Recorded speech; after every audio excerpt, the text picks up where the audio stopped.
माता मैनावती के एक ही था और उनको विचार आ गया। ये कोई विचार उनसे मन में नहीं आया, लेकिन वो ज्ञानी तो थी, लेकिन विचार ऐसा आया कि इनके कम उम्र में पिताजी चले गए। छोटा बालक था तब पिताजी चले गए और पति के उनियारे चेहरे मिलता था बेटे का, इसलिए विचार आया था।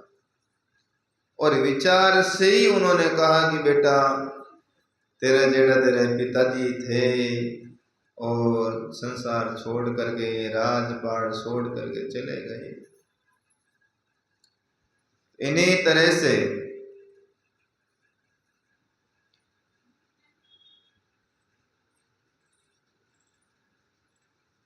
वैरागी हुआ, विचार आया क्या करना चाहिए क्या नहीं करना चाहिए।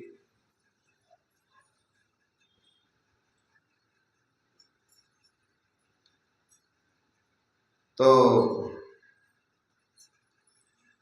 गोपचंद ने माता से भिक्षा लेकर के आया और माता को विचार आया कि अब राजपाट कैसे चलेगा, इतना बड़ा परिवार छोड़ करके निकलना। कोई इंसान छोटी कुटिया छोड़ निकल जावे, जिन्हें शादीशुदा नहीं है, कोई ज्यादा जिम्मेवारी नहीं है, उन्होंने निकलना हो रहा है।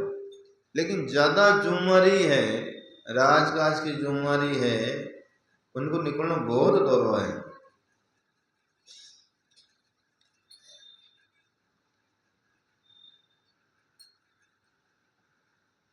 अब गुरु महाराज के शरणागत हो गए, गुरु महाराज के चेले बन गए और गोपीचंद ने भगवा पहन लिया।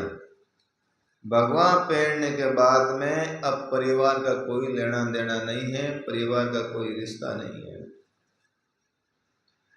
संन्यास लेने के बाद में सांसारिक रिश्ता टूट जाता है और संन्यास ले करके साधु रूप धारण करके फिर परिवार से मोह करता है, परिवार से मोह रखता है, परिवार का लगाव रखता है और दान पैसे का दुरुपयोग करता है। साधु हो करके दान और पैसे परिवार में देता है तो शास्त्र संत कहते हैं कि वो साधु डूबेगा ही, लेकिन परिवार को भी लेकर के डूबेगा, परिवार को भी लेकर के डूबेगा। कि साधु जीवन में सबसे बड़ा कोई लांछन है तो परिवार में देना, कुछ परिवार में लगाव रखना और परिवार से मोह करना, ये साधु जीवन को शोभा देता ही नहीं है। ऐसा बताया शास्त्रों में। तो माँ अगर प्रेम करती है तो माँ भले ही प्रेम करे, लेकिन गोपीचंद को माँ से विशेष प्रेम नहीं है। और गोपीचंद ने माँ को समझाया, माँ अब मैं तेरे से गया, क्योंकि मैं अब गुरु महाराज का हो गया और अब तुम उसे मत करना। मुझे गुरु महाराज मारी तारी तो अब इनका अधिकार है, मारेंगे तारेंगे, अब गुरु महाराज है।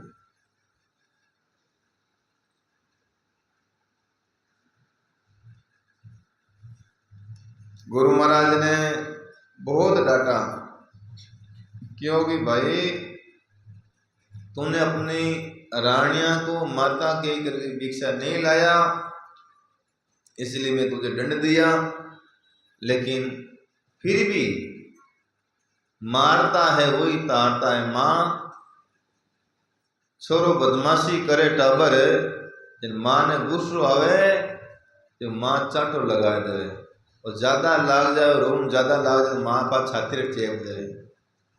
भाई चाटो लगाने वाली है न भाई, छाती रे चेपने वाली है।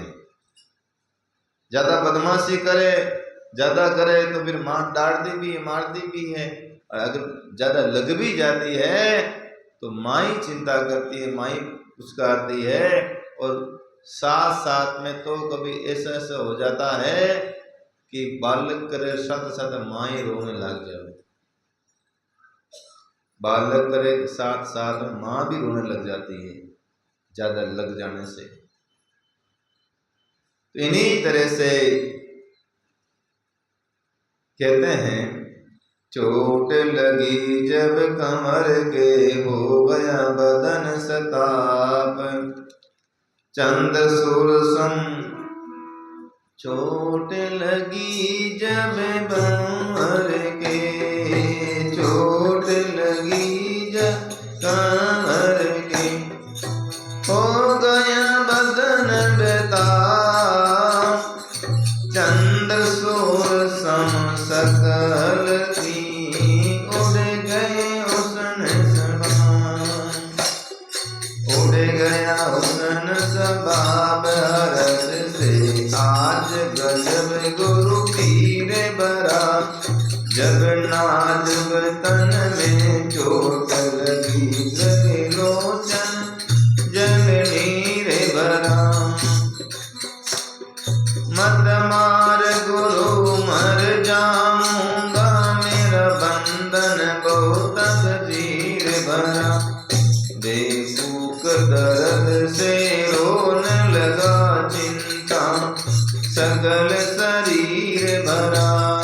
मारत किलकारी उल्टे खाए गए पिछाड़ी, सदगुरु मत ही मार लो पर जाने हमारी।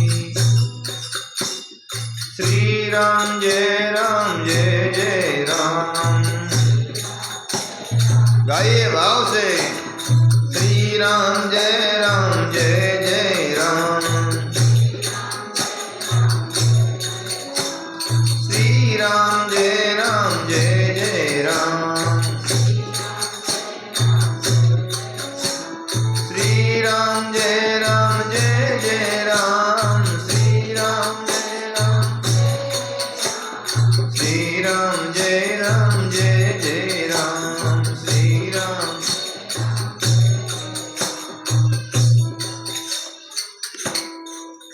क्या हुआ?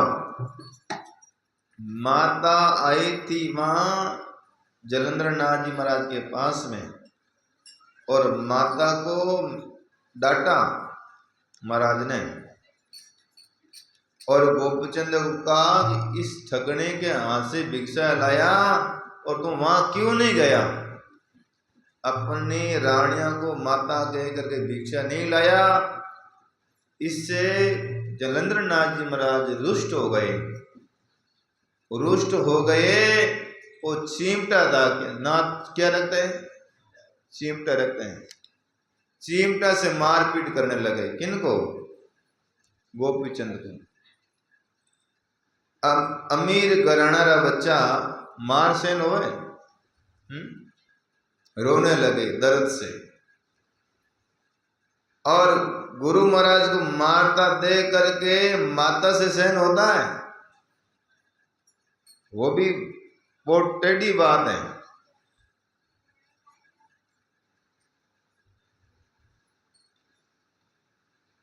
कंवर धरण पर तड़पता दई गुजरों ने मार, सुरगनी मानी देखे के दी सरल कूक पुकार। दई सरल कूक पुकार कटन सब पुर तोर गुरु पीरों के। मैं जानती थी सुत अमर क्या ये कौतुक करता शरीरों के। मैं बेस दिवा कर भूल गई छुड़वा के काम अमीरों के। इस नाजुक तन पर मार पड़ी लग जाए आग फकीरों के। मार काल जो बड़ी हो माँ कहे एड़ा महाराज तो मर जाओ अगर छोरा ने मारे। मारे काल जो है ना, कैसे भी हो माँ अपने पुत्र को मारता देख नहीं सकती। चाहे बाप मारे पीट करे तो माँ बीच में पड़ जावे, और कुछ मार खुद खाई ले छोरा नहीं पाती थी, लेकिन आप टाबर ने मारन नहीं देवे। ऐसे ही गोपचंद माता को बहुत दुख हुआ। हे माता किस गजब में दिया पुत्र को गे, 10-20 रोज के बीच में होई बदन का ढेर। गोपचंद कहवे माता जी मारो पीछे छोड़ो, अब आपको मालूम ही है कि शरीर तो छूटेगा ही, चाहे गुरुजी मार पीट करे चाहे की करे, लेकिन अब इनके हवाले हैं।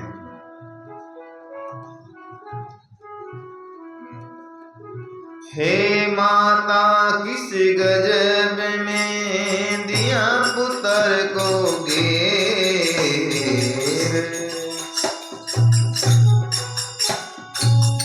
हमारे कल तड़गड़ जमगे।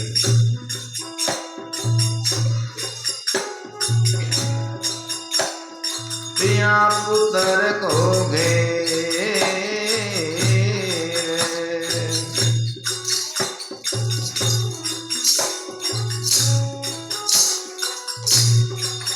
मिल गई होए बदन का ढेर, मेरे पर काल कजा सिर साजे, तू समझत है जोग दिया सिर पर मोते बिराजे। मैं विपद मुसीबत भोग रहा हूँ, इस सब तेरा दिल राजे, खुद तेरी बदौलत फिरता हूँ, तू सुत पर पलक निमाजे। बाजी नहीं हारी गई गज की अचवारी, हमको नीचे गिरे आप चढ़ गई हमारी। क्या बोले माता जी, अब आप मारो पीछे छोड़ो और माने जो जीवन में मुसीबत आवे वह होगा। जैसे परिवार में बेटी ने पनाह देवा कन्या दान हो जावे और बच्चे दुख सुख पड़े तो बेटी भोगे, इसलिए कहे कि बेटी आप कर्मी होवे, बाप कर्मी नहीं होवे। और जो बेटियां अच्छा संस्कार नहीं देवे, बार बार थोड़ो हंसू कह देवे, मां ने फोन करे न मां पचो हंसू ने बिहान जी ने फोन करे न पचे घर में तेल को मचावे। अरे भाई बढ़िया बर्तन भी खड़ पड़े तो परिवार महीने बेटी रो घर बरसावनो होवे तो मां ने घणो पक्ष नहीं लेनो चाहिए, क्योंकि जीवन रे महीने दुख सुख आई, उतार चढ़ाव आई, सहन करने सीखो। ऐसे ही ये उदाहरण है माता जी, साधु बढ़िया बच्चे परिवारों की लेना देना नहीं है, पराया हो गया। आप राज करो, राज चलाओ। माता जी नरम पड़ गया, नरम बचन सुन कंवर के उठी माता, तन पीड़ा जो मैं ऐसी जानती, पड़े पुत्र भर भीड़। मुझे बेटा इतना पता नहीं था कि गुरुजी भी इतने निर्दयी होंगे, मारपीट कर देंगे। किसी को जो जोगी जति सन्यासी को छवि शुद्ध को निगदा शक्ति, तभी गुरु ज्ञान पूछता मैं उल्टे भेदा भक्ति। मुझे ये पता नहीं तो मैं पता चल जाता तो मैं संता का दर्शन नहीं कराती। जो खबर बनने विपत्ति पढ़ दूं, ईश्वर को दिखला भक्ति। पुण्य दान कराती, वेद विधि पुण्य सुनाती, जब गंगा तिर जाए फिर वर्ण बिठलाती। ऐसा माता जी ने कहा। गोपचंद्र का माता जी ये तो कुछ नहीं है, ये तो गुरु महाराज का प्रसाद है। अब मैं तो मुझे इनके साथ ही रहना है। विपत्ति कटत गुरु ज्ञान से, भूख कटत है कि जलपान। प्यास कटत जल नीर से और फिक्र कटत है के ज्ञान। जीवन में फिक्र जब भी कटेगा गुरु ज्ञान से, इसलिए अब ज्यादा चिंता ना करो और हित चित लाने से गुरु शरण